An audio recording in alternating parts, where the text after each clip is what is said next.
참 예수님, 성경 특강 창세기 나가고 있습니다. 우리가 인생을 살아가면서 모르고 지나가는 거랑 어정쩡하게 알고 지나가는 거랑 잘못 알고 지나가는 거랑 정확하게 알고 지나가는 거는 우리 인생에 있어서 엄청난 차이가 납니다. 모르고 지나가는 거는 나중에 다 마찬가지죠. 어정쩡하게 알고 지나가거나 잘못 알고 지나가거나 모르고 지나가는 것에 있어서는 우리가 한 걸음 인생을 걸어 나가는 데 있어서 나중에 넘어질 수가 있어요. 성서 공부도 마찬가지입니다. 성서 공부도 모르고 그냥 읽어. 이게 무슨 뜻인지 모르고, 사실 저나 여러분이나 이거 성서 사실 모르고 넘어가는 부분이 한 3분의 2는 이해 못하고 넘어갈 거예요. 그런데 그냥 모르는 상태에서 잘못 알고 지나가는 경우가 가장 안타깝죠. 제가 성서 한 구절을 굳이 이렇게 두꺼운 책을 그냥 쭉 읽어나가지 뭐 저렇게 한마디 다 설명을 해가면서 성서를 읽어나가나, 사실은 창세기만 처음부터 끝까지 제대로만 이해를 해도 나머지 사실은 잘 몰라도 보는 시야가 생기죠. 근데 우리가 잘못 알게 되면은 나중에 예수님 시대가 왔고, 처음에 여러분들 그러잖아요. 기차 레일이 이렇게 똑같이 지나가야 되는데 처음에 약간 방향이 달라지면 나중에는 완전히 딴 곳으로 갈 수가 있습니다. 이삭과 레베카의 혼인, 가장 아름다운, 이제까지 23장 이전까지 들은 것 중에 가장 아름다운 이야기입니다. 또 가장 아름답고 지혜로운 여인에 대한 이야기가 나옵니다. 레베카라고. 이삭은 40살에 결혼을 합니다.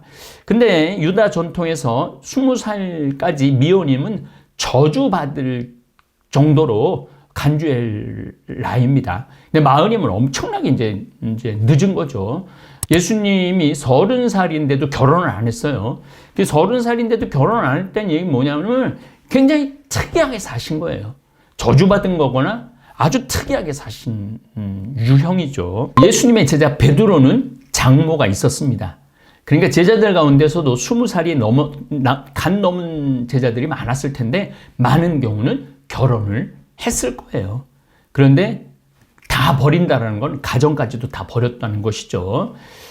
사도 요한은 아마 한 16, 17살쯤 되지 않았을까 그런 생각이 들고, 베드로, 야고보, 안드레아, 또 세관장 정도면 뭐 결혼했다고 봐야죠. 마테오 같은 경우도 그렇죠. 근데 예수님은 30살이 되도록 결혼을 안 했으니까 아주 특이한 경우죠. 지금도 우리가 지금 아주 특이한 시대에 살고 있죠. 성모님이 16살에 예수님을 잉태하죠. 옛날엔 대부분이 16에 결혼을 했어요. 로미오와 줄리엣 16에 사랑을 나눴던 것이죠. 그리고 정춘향과 이도령 16. 또 지난 시간에 말씀드렸듯이 심청이도 16.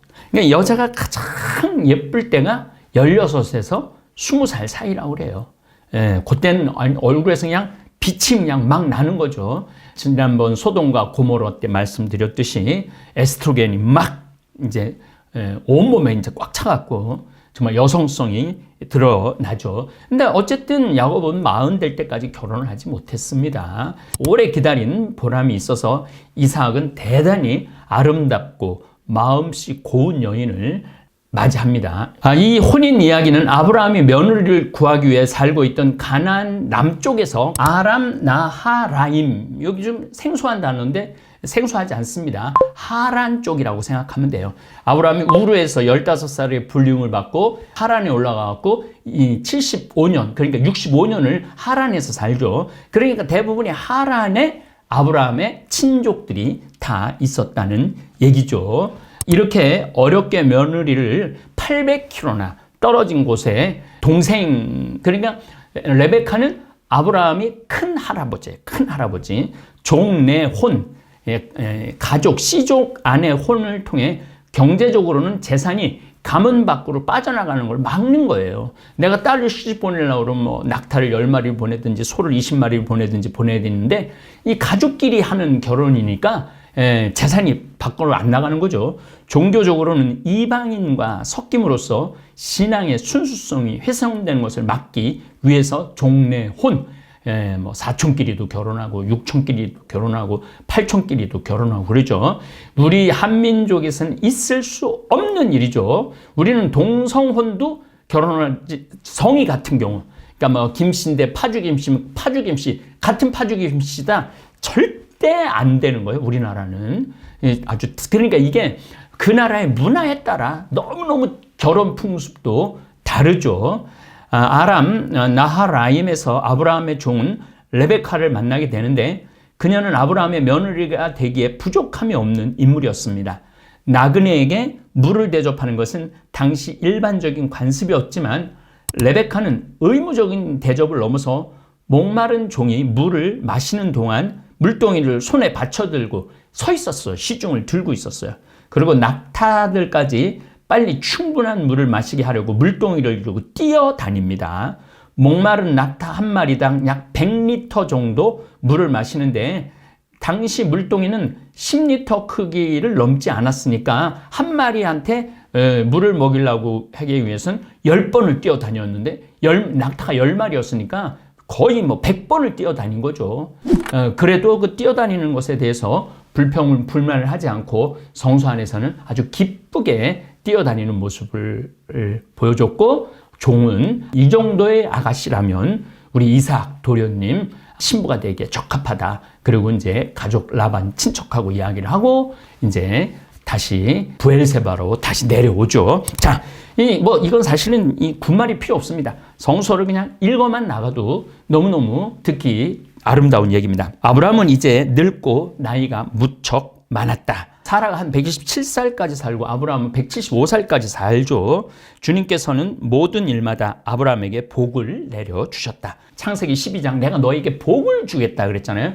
계속 복 얘기를 하는 거예요. 그리고 땅을 주겠다. 땅은 이미 지난 시간에 여러분들 막펠라 동굴, 이거 굉장히 중요한 유다인에게는 처음으로 정당하게 돈을 주고 산 유다인들의 땅이에요.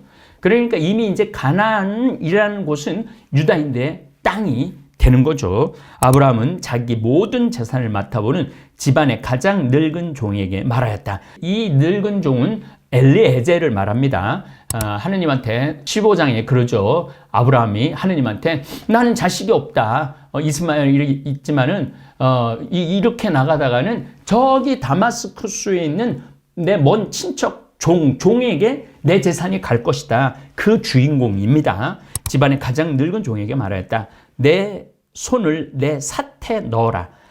나는 내가 하늘의 하느님이시며 땅의 하느님이신 주님을 두고 맹세하게 하겠다. 자, 내 삿에 넣어라. 사타구니에 손을 넣으라는 얘기죠. 이것도 굉장한 의미가 있습니다. 왜냐하면 할례를 한 거룩한 곳이에요. 사실은 거룩한 곳이고 삿에 넣고 약속을 지킨다는 거. 만약에 약속을 어길 경우는 네 자손까지도 이 약속을 어겨서 벌을 받을 것이다. 그래서 더 이상 손을 얻지 못한다는 이야기입니다. 요거는 아주 야곱의 또 얘기가 나오고 그 외에는 안 나오는 아주 고대 근동 지방의 풍습입니다. 나는 내가 하늘의 하느님이시며, 여기서도 굉장히 중요한 의미가 나옵니다. 고대 근동 지방 사람들은 하늘을 신으로 모셨어요.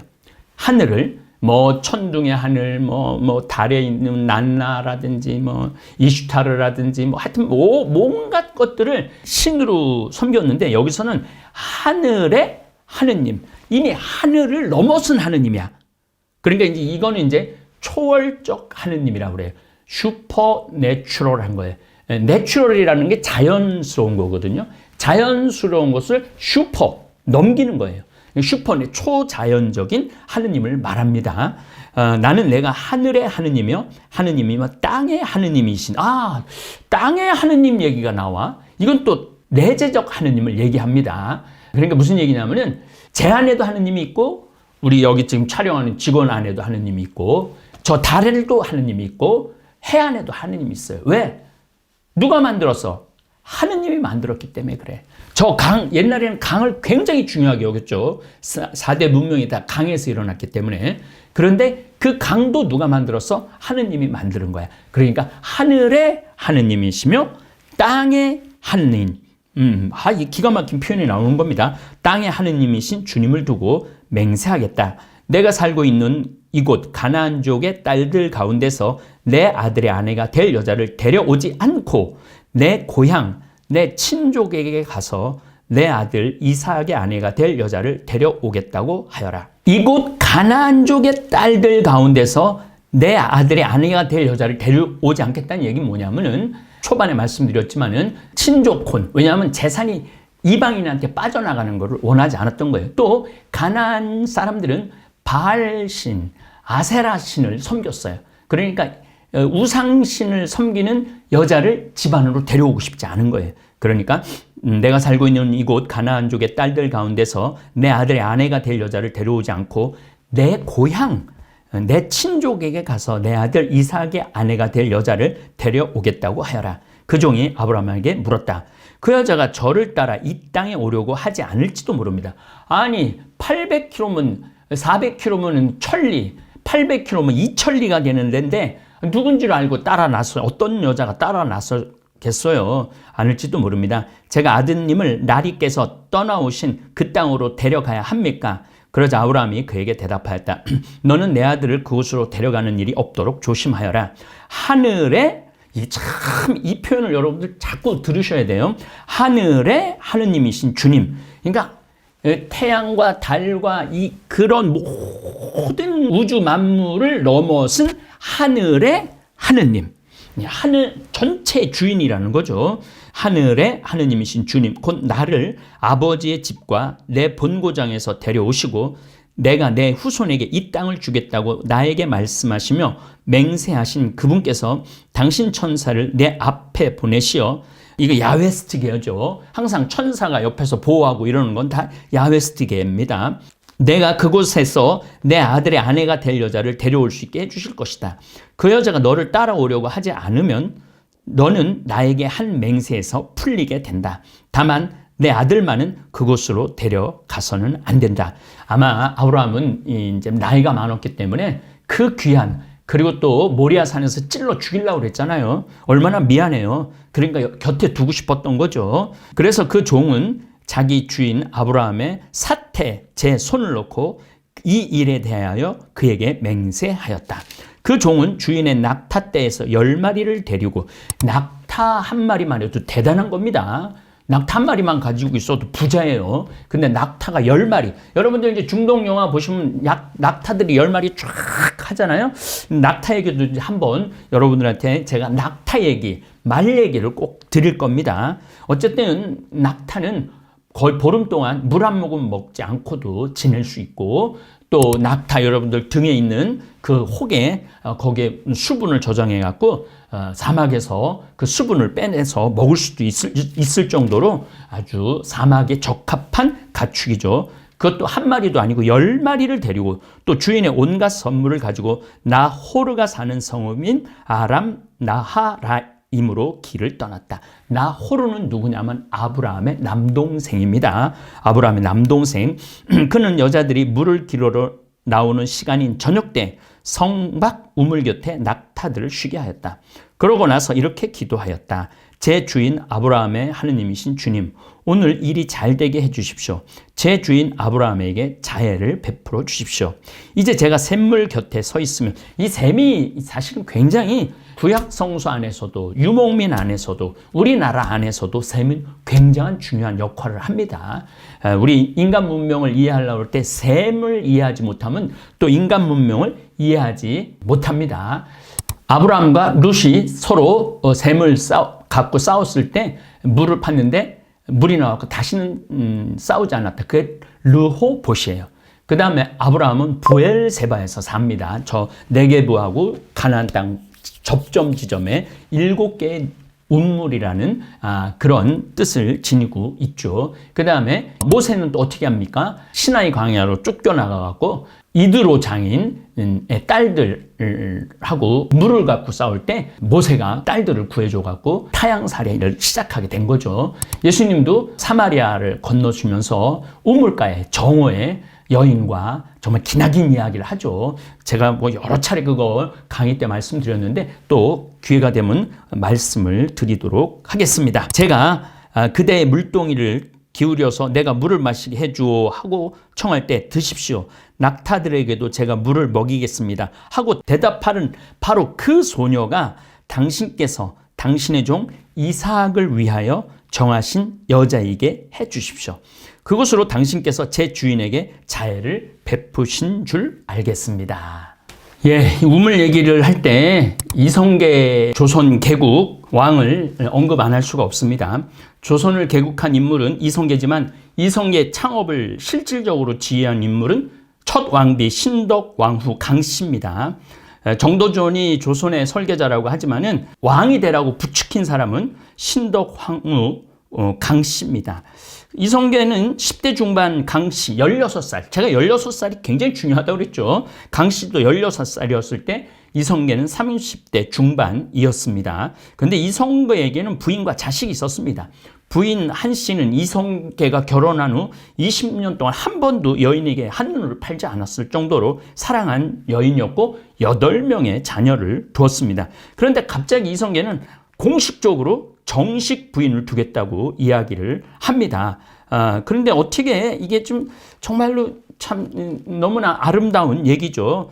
이성계가 강씨를 언제 만났는지는 분명하지 않지만 1370년 초반으로 만난 걸로 이렇게 알려집니다. 그럼 도대체 8명의 자녀까지 한씨 부인에게 마음을 뒀는데 어떻게 30살 훌쩍 넘은 이성계가 16살 넘은 밖에 안 된 아가씨를 이렇게 정식 부인으로 데리고 왔느냐. 어느 날 이성계가 사냥하다 목이 말라 우물을 찾는데 마침 우물가에 있던 소녀가 바가지에 버들잎을 띄워 물을 건넸습니다. 그러자 목이 무척 말랐던 이성계는 버들잎 때문에 벌컥거리며 물을 마실 수 없자 바로 화를 냅니다. 이게 무슨 짓이냐? 그러자 소녀는 웃으면서 대답을 하죠. 급히 냉수를 마시면 탈이 날까봐 버들잎을 띄웠어요. 버들잎을 불어가면서 천천히 드세요. 그렇게 이 지혜로운 이 소녀의 지혜를 보고 이성계가 한눈에 반했다는 얘기가 있죠.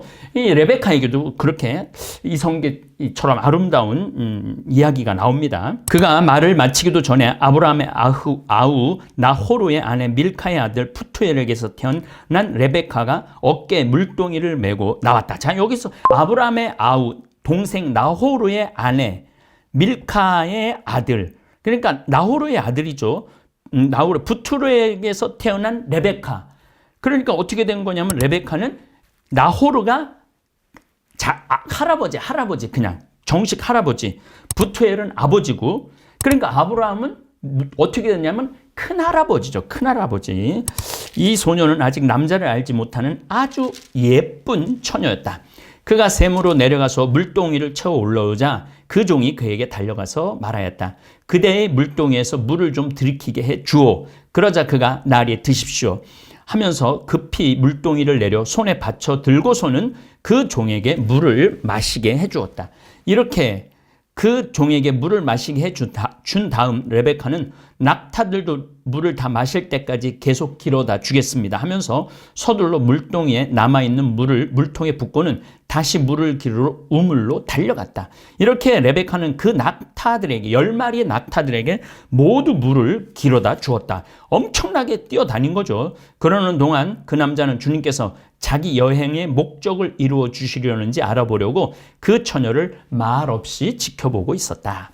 낙타들이 물을 다 마시고 나자 그 남자는 무게가 반세켈 나가는 금코골이 하나를 그 처녀의 코에 걸어주고, 자, 여기서 재미난 얘기가 나와요. 세켈에 대한 말씀을 제가 드렸죠. 막펠라 동굴을 살 때 은 400세켈을 주고 샀다고 그랬죠. 그런데 여기서는 반세켈 11.4g이니까 한 6g 되는 금코골이를, 그러니까 아브라함 시절에도 중동 지방의 여인들은 뭐를 한 거예요? 코골이를 걸고 다녔던, 코골이, 귀걸이 이런 거를 걸고 다녔던 거죠. 그 처녀이 코에 걸어주고 무게가 금 13켈 나가는 팔찌 2개를 팔에 끼워주고는 말아야겠다. 금 13켈이면 굉장히 이제 값이 나가는 거죠. 그대가 누구의 따님인지 나에게 말해 주시오. 금 13캐리면은 110g 정도 되는 거죠. 110g이면 꽤 나가는 가격이죠. 말해줘. 그대 아버지 집에 우리가 밤을 지낼 수 있는 자리가 있겠소? 레베카가 그에게 대답하였다. 저는 밀카가 나호루에게 낳아준 아들 부투엘의 딸입니다. 그리고 그에게 또 말하였다. 저희 집에는 꼴과 여물도 넉넉하고 밤을 지낼 수 있는 자리도 있습니다. 이거 그냥 생판 처음 보는, 물론 유목민들은 이렇게 정성스럽게 하지만 얼마나 마음이 이뻐요. 그는 무릎을 꿇어 주님께 경배하고 나서 말하였다. 나의 주인에게 당신 자애와 신의를 거절하지 않으셨으니 내 주인 아브라함의 하느님이신 주님께서는 찬미 받으소서. 주님께서는 이 몸을 내 주인의 아우 집에 이르는 길로 이끌어 주셨구나. 나호루가 아브라함의 동생이라고 그랬죠. 그 소년은 달려가서 어머니 집 식구들에게 이 일을 알렸다. 레베카에는 라반이라는 오빠가, 이 라반 나중에 또 나와요. 요셉, 야곱 얘기에 나옵니다. 라반이라는 오빠가 있었는데 라반은 셈에 있는 그 사람에게 뛰어나갔다. 그는 코골이와 누이의 팔이 걸려있는 팔찌를 보고 또 그 사람이 저에게 이렇게 말했습니다 하고 말하는 누이 레베카의 이야기를 듣고 그 남자에게 간 것이다. 이제 이게 혼사의 문제가 왔다 갔다 하니까 오빠가 이제 정신이 없었던 거죠. 가서 보니 그는 아직도 샘물 옆 낙타 곁에 서 있었다. 라반이 말하였다. 주님께 복 받으신 분이시여 들어오십시오. 왜 밖에 서 계십니까? 제가 집을 치워 놓았고 낙타들을 둘 곳도 마련하였습니다. 이 짐승들이 사실은 구약 시대에 보면은 짐승들이 굉장히 중요한 역할을 많이 합니다. 그 사람이 집으로 들어오자 라반은 낙타들의 짐을 부리고 낙타들에게 꼴과 여물을 주었으며 그와 동행자들에게 발 씻을 물을 주었다. 부에세바에서부터 아람 나하라임까지는 800km가 됐다고 그랬죠. 그러니까 발이 얼마나 더러웠겠어요. 그러니까 발 씻을 물을 주었다. 나는 그 성소에 발 씻는 물을 계속 준다는 얘기를 들을 때마다 최후의 만찬 때 제자들의 발을 씻어준 예수님의 모습이 연상되지 않을 수가 없죠. 그리고 그 사람 앞에 먹을 것을 차려놓았다. 그러나 그 사람이 볼일을 엿죽기 전에는 먹을 수가 없습니다. 하자 라반이 말씀하십시오 하고 대답하였다. 그 사람이 엘리에제르죠. 그 사람이 말하였다. 저는 아브라함의 종입니다. 주님께서 저의 주인에게 복을 내리셔 그분은 큰 부자가 되셨습니다. 주님께서는 그분에게 양과 소, 은과 금, 남종과 여종, 낙타와 나귀들을 주셨습니다. 자, 여기 나귀 얘기가 나오죠. 예수님이 예루살렘 성전 입성할 때 나귀를 타고 입성을 하시죠. 제 주인의 부인인 사라가 늙음하게 제 주인에게 아들을 낳아 주셨는데 주인은 자기의 모든 재산을 그 아들에게 주셨습니다. 자, 여기도 우리가 성서를 좀 잘 보면은 여기서는 뭐라고 그러냐면은 주인은 자기 모든 재산을 그 아들에게 주셨습니다. 24장에 36절을 그랬는데 25장에 가보면은 아브라함은 다시 아내를 맞아들였는데 쿠트라 세 번째 아내를 맞아들였는데 아브라함은 죽기 전에 자기 아들에게 동쪽으로 재산을 줬다라는 거니까 사실은 이게 25장이 요 앞에 와야지 맞는 말이죠. 그러니까 우리가 성서를 여러분들 이제 이렇게 잘 이제 읽기 시작하면은 이게 서로 이야기가 섞여 있는데 여기다가 넣기 싫고 따로 떨어뜨려 놓고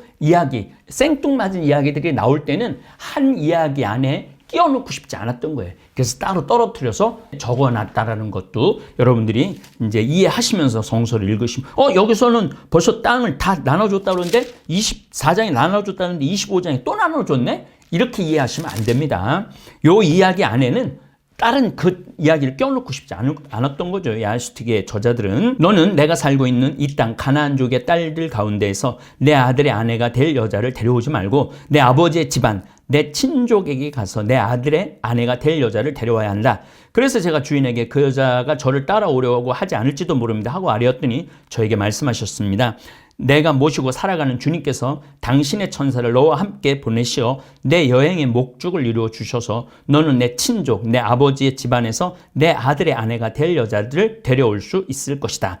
그러니 내가 내 친족에게 가기만 하면 너는 나에게 한 서약에서 풀려난다. 그들이 여자를 내주지 않아도 너는 나에게 한 서약이 풀려난다. 이스라엘 사람들, 고대 근동 사람들에게는 이 약속이 생명이에요. 목숨이에요. 또 멀리 떨어져 있는데 약속 안 지키면 어때? 하지만은 800km가 되는 데 가서 동생 사촌을 롯을 찾아오듯이 유목민들은 한 번 약속은 생명하고 똑같이 생각을 합니다. 그래서 제가 오늘 그 샘터에 다다라 이렇게 기도하였습니다. 제 주인 아브라함의 하느님이신 주님, 제가 하고 있는 여행의 목적을 제발 이루어 주십시오. 이제 제가 샘물 곁에 서 있다가 처녀가 물을 기르러 나오면 그에게 그대의 물동이에서 물을 좀 마시게 해줘 하고 말하겠습니다. 만일 그가 저에게 드십시오, 낙타들에게도 제가 물을 길어다 주겠습니다 하고 대답하면 바로 그가 주님께서 제 주인의 아들을 위하여 정하신 여자이게 해 주십시오. 제가 마음속으로 말을 마치기도 전에 레베카가 어깨에 물동이를 메고 나와 이렇게 어깨에 물동이를 메고 나오는 거죠. 샘터로 내려가서 물을 길었습니다. 그래서 제가 그에게 물을 마시게 해줘 하였더니 서둘러 물동이를 어깨에서 내려놓고 드십시오. 낙타들에게도 제가 물을 먹이겠습니다 하고 말하였습니다. 얼마나 친절한 아가씨예요.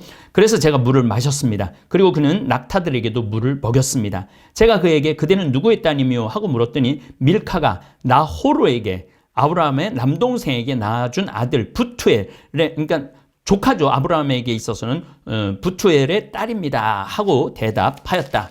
저는 그의 코에 코걸이를 걸어주고 두 팔에는 팔찌를 끼워주고 나서 무릎을 꿇어 주님께 경배하고 제 주인 아브라함의 하느님이신 주님을 참여하였습니다. 그분께서는 제 주인의 아우님 딸을 주인 아들의 아내로 얻을 수 있도록 저를 바른 길로 인도해 주셨습니다. 저는 이거 성서 이제 요즘 여러분들 강의하기 전에는 2번 정도 읽거든요. 2번, 3번은 읽는데 너무너무 재밌어요. 하여튼 한 구절 한 구절이 막 살아서 제 이미지, 제 머릿속으로 살아와서 그림이 그려져요. 이제 여러분께서 저의 주인에게 자애와 신의를 베풀어 주시려거든 그렇다고 제게 알려주십시오. 아니면 그렇지 않다고 제게 알려주십시오. 그러면 제가 오른쪽으로든 왼쪽으로든 가겠습니다. 그러자 라반과 부투엘이 대답하였다. 이 일은 주님에게서 비롯된 것이니 우리가 당신에게 나쁘다 좋다 말할 수가 없습니다. 레베카가 여기 있으니 데리고 가서 주님께서 말씀하신 대로 당신 주인 아들의 아내가 되게 하십시오. 아브라함의 종은 그들의 말을 듣고 땅에 엎드려 주님께 경배하였다. 그리고 그 종은 금은 폐물과 옷가지를 꺼내어 레베카에게 주고, 옷이 굉장히 중요했죠. 그때는 또 레베카의 오빠와 어머니에게도 값진 선물을 주었다. 자, 옷 얘기가 나오니까 모피 얘기가 많이 나오죠. 어디서 나옵니까? 미국에 대한 이해 모피 얘기. 짐승의 털을 해갖고 영국, 유럽 귀족들이 그 모피 사업이 사실은 아메리카 담배, 모피, 사탕수수가 그만큼 모피, 입는 옷이 중요했던 것이죠. 종과 그의 일행은 먹고 마신 뒤 그곳에서 밤을 지냈다. 이튿날 아침 모두 일어났을 때 그 종이 제 주인에게 돌아가게 해주십시오 하고 청하자 레베카의 오빠와 어머니는 저 애를 다만 며칠이라도 열흘만이라도 우리와 더 머물게 해주십시오. 그런 다음 가십시오 하고 말하였다. 그러자 그가 대답하였다. 저를 붙잡지 말아 주십시오. 주님께서 제 여행의 목적을 이루어 주셨으니 주인에게 갈 수 있게 저를 보내주십시오. 그래서 그들이 그 애를 불러다가 직접 물어봅시다 하고는 레베카를 불러 그에게 이 사람과 같이 가겠느냐, 인생이 갈리는 거예요 하고 묻자 그가 가겠습니다 하고 대답하였다. 그리하여 그들은 누이 레베카와 그의 유모를 아브라함의 종과 그 일행과 함께 보내면서 레베카에게 축복하였다. 우리 누이야, 너는 수천만의 어머니가 되어라. 너의 후손은 적들의 성문을 차지하여라. 그러니까 그때 당시에 결혼을 한다, 둘이 한 자리에 들었다, 그거는 막 민족의 주인공이 되는 거죠. 이게 왜 그러냐면은 바빌론 유배 이후에 쓴 글들이기 때문에 그 선조격 때는 이 사라, 레베카, 라헬 전부 다 민족들의 어머니가 되라고 그렇게 글을 쓴 거죠. 레베카는 몸종들과 함께 일어나 낙타를 타고 그 사람을 따라 나섰다. 이리하여 그 종은 레베카를 데리고 길을 떠나게 되었다. 그때 이삭은 부에르 라하로이를 떠나 네겝 땅에 살고 있었다. 이제 한참 미친 거예요. 800km. 저녁 무렵 이삭이 들에 바람을 쐬러 나갔다가 눈을 들어보니 낙타떼가 오고 있었다. 레베카도 눈을 들어 이삭을 보고서 얼른 낙타에서 내려, 참 지혜로운 여인인 거죠. 감히 낙타를 타고 아내가 될 수 없고 남편 될 사람을 볼 수 없다는 거죠. 그 종에게 물었다. 들을 가로질러 우리 쪽으로 오는 저 남자는 누구입니까? 그 종이 그분은 나의 주인입니다 하고 대답하자 레베카는 너울을 꺼내 얼굴을 가렸다. 얼굴을 가리는 게 굉장히 중요한 거죠. 이제 이 얼굴을 가리는 거는 내 남자 외에는 얼굴을 안 열거든요. 중동은. 그러니까 아직 내 남자가 안 됐으니까 얼굴을 가린 거죠. 그 종은 이삭에게 자기가 한 모든 일을 이야기하였다. 이삭은 레베카를 자기 어머니 사라의 천막으로 데려들어서 그를 아내로 맞아들였다. 이삭은 레베카를 사랑하였다. 이로써 이삭은 어머니를 여인 뒤로 위로를 받게 되었다. 아름다운 얘기죠. 아주 드문, 구약성서에서 드물게 아름다운 이야기를 오늘 우리는 들었습니다. 사실 결혼이라는 게 참 아름다운 거죠. 그리고 인류 문명이 이어나가기 위해서 결혼은 중요한 겁니다.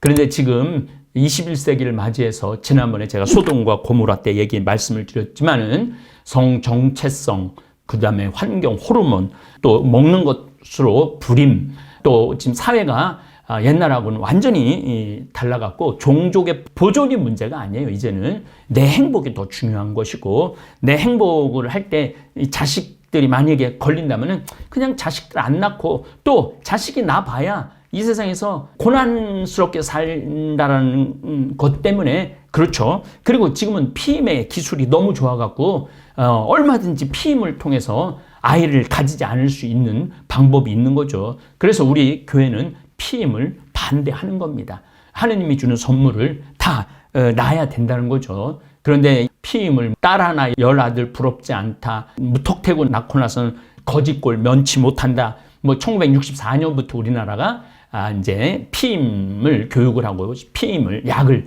보건소에서 주기 시작하면서 제가 신학교 때 그 리포트 같은 거 작성할 때 그런 리포트를 작성을 했던 것 같아요. 지금 현재 우리가 피임을 통해서 인구를 조절하지만은 이거는 하느님의 질서를 누가 깨트리는 거냐면 인간이 깨트린다. 인간이 깨트리게 되면은 반드시 거기에 합당한 벌을 받게 돼 있다. 이제 뭐 신학교 3학년 때 뭘 알겠어요. 하지만은 그런저런 윤리신학을 배우고 이렇게 배우면서 이게 정말 하느님이 주신 생명을 다 놔야 되는데 지금 인간이 하느님의 질서를 역행하고 있구나. 그 역행의 한가운데 있는 나라가 일본이었죠. 일본. 그리고 중국, 일본. 우리나라도 거기에 동참을 했죠. 지금 미국은 그래도 평균 한 2점 몇 명 났는데 우리는 0.78명으로 떨어졌어요. 세계에서 OECD 국가 중에 가장 아이를 낳지 않는 나라가 됐어요.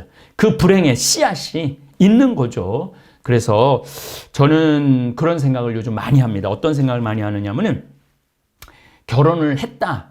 그러면은 그 부부가 아이를 책임지는 게 아니라 우리 민족이 아이를 책임져야 돼. 그래서 적어도 매 맞아 죽는 아이도 없어져야 되고 민족의 보호를 받고 초등학교, 중고등학교, 대학교 학비까지도 누가 다 대줘야 되냐면 국가가 대줘야 돼요. 그리고 취직까지도 국가가 이 아이가 뭘 잘하고 어떤 능력이 뛰어나고 그런 거를 교육기간 동안 노래를 잘하는지 띠을 잘 띠는지 그림을 잘 그리는지 저처럼 말을 잘하는지 뭐 이런 거를 다 국가가 해서 그쪽으로 훈련을 시켜갖고 취직까지 책임을 주는 것이 이제 정치인들이 할 일이고 국회의원들이 할 일이고 그 다음에 이 시대를 이끌어 나가는 신앙 지도자들이나 많은 철학자들이 이제 가꾸어 나가야 되고 교육시켜 나가야 되고 사상의 변환을 줘야 되는 것이 우리의 의무가 아닌가 그런 생각을 합니다. 아름다운 이삭과 레베카의 결혼 이야기를 하면서 다시 한번 결혼의 신성함, 결혼의 아름다움에 대한 묵상을 해볼 필요가 있을 것 같아요. 하고 싶은 얘기 너무 많은데 너무 많이 해갖고 다음에 또 하도록 하겠습니다. 감사합니다.